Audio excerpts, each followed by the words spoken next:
Hello there, I'm Tinbidi Armis, and this is NPR's Book of the Day. There are a lot of things I love about reading, but one of the greatest joys is finding an author who's trying to do or say something different with their work, and who exposes us to new ideas, characters, or ways of thinking. That's precisely what Matika Wilbur's new book, Project 562, Changing the Way We See Native America, aims to do. Wilbur set forth on a years-long journey to document Native American life. After traveling hundreds of thousands of miles over many years, she presents us with what she found, a beautiful, joyous celebration of the vastness of Native American life.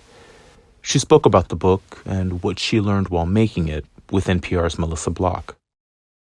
Say hello to Matika Wilbur. Oh, hello. Thank you so much. I'm so happy to be here. She's a photographer based in Seattle. I'm from the Swinomish and Tulalip tribes here in Washington State. My Indian name is Satsaig. It means she who teaches. It's a fitting name. About 10 years ago, Wilbur set out to photograph members of all of the then 562 federally recognized Native American tribes in the U.S., So with Kickstarter backing, she spent the next decade traveling 600,000 miles on her quest. Here are just a few voices of those she met along the way. My name is Autumn Harry. I am a member of the Pyramid Lake Paiute tribe here in northern Nevada, and I am Paiute and Navajo. Hello, my name is Ethan, and my Unangach name is Kanglagik, and I am Unangach from Alaska. Sionagada, Adrian Keen Dawado, Chichalagi, Dalonige Dela, Jutla, Jinila. Hi everyone, this is Adrian Keen. I am a citizen of the Cherokee Nation, and I come from California. Matika Wilbur's portraits of Native elders and kids, rappers, professors, artists, and activists, and her interviews with them are now published in a huge book titled Project 562, Changing the Way We See Native America. Wilbur calls her project narrative correction work, aimed at countering insipid and toxic stereotypes of Native Americans. When I was talking to folks, I was aiming to understand what are some of the true stories about your people that you want people to know? And also, we talked about the effects of colonization and assimilation, termination, relocation, the experience of boarding schools, and then, of course, the best parts, how we've healed from that and what our people are doing to move forward and to develop healthy and strong and thriving Indigenous nations in their own community. Matika Wilbur's photographs are stunning. We see two world champion hoop dancers, their bright regalia popping against a threatening sky. A woman peering out impishly through her fingers, inked with traditional Inupiaq tattoos. And a comedy troupe, the 1491s, standing in profile in a line.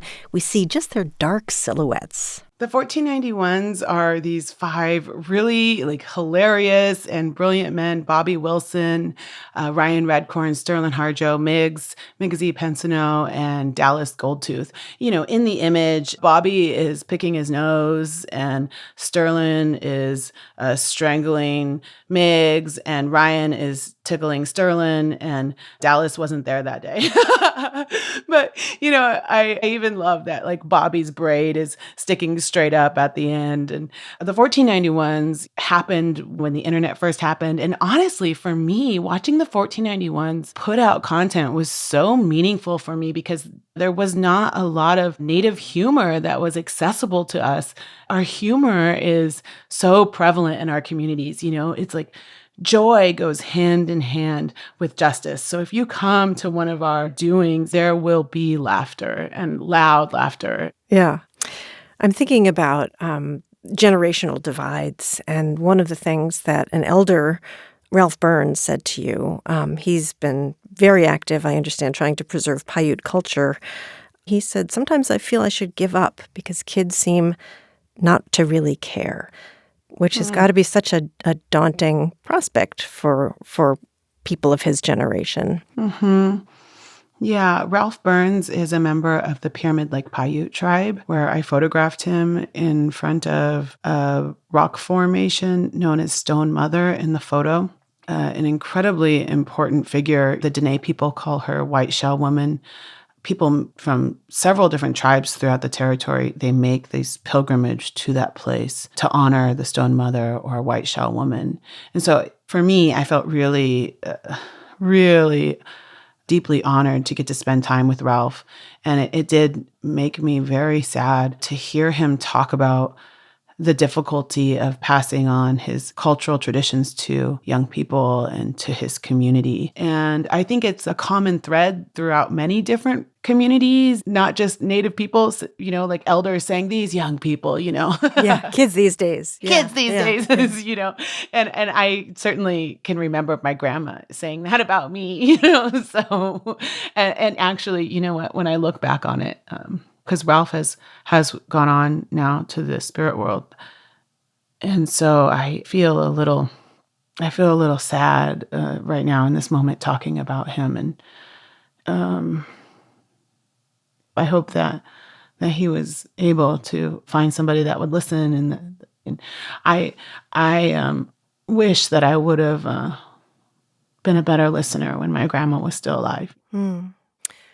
Well, your book, the project, is dedicated to your young daughter, Alma B., and there's an image of her on the dedication page. She looks to be really young. She may be 1 in this photo. Can you describe the photo, what she's wearing, where she is? Mm-hmm. Before the book begins, there's the dedication page, and it says, "For Alma B., may your children hear and breathe the words of our Indigenous ancestors. And may we all be so lucky to know an Indigenous future." And Alma is standing in a place that's very significant to us on our traditional homelands here in Tulalip, but it's overlooking and pointing towards Skagit Bay with Swinomish in the background. And so, I'm Swinomish and Tulalip. Alma is Swinomish and Tulalip. And so I wanted to take the photo somewhere where we represented both of our communities. She's wearing a traditional cedar headband that my Auntie Judy made for her. She has on a ribbon skirt. She's wearing dentalium. She has on a little grandma scarf. But yeah, she's just so precious in that little photo. And when you talk to her, I mean, she is very young, but when you talk to her about this project and what your hopes are for her, what do you think she takes from that?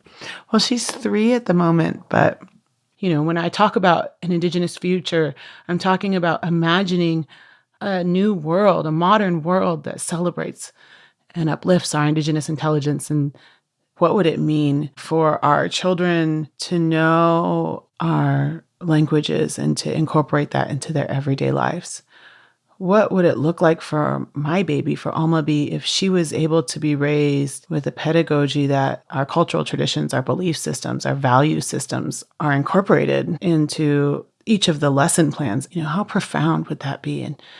And hopefully, Alma will not have to carry the same shame, that my grandmother had to carry for being a Native woman. And hopefully she'll never see signs that say, no Indians or dogs allowed. Hopefully she won't feel that, those feelings that my grandmother felt, that my mother felt, and that even I felt, what if she doesn't know that? What if she's free of that? And I have to believe that it's possible for her. I've been talking with Matika Wilbur. Her book of photographs and interviews is Project 562, Changing the Way We See Native America. Matika, thank you so much. Oh, yeah. Thank you so much for having me. Tigwitsid. Thank you, relatives, for letting me share with you today.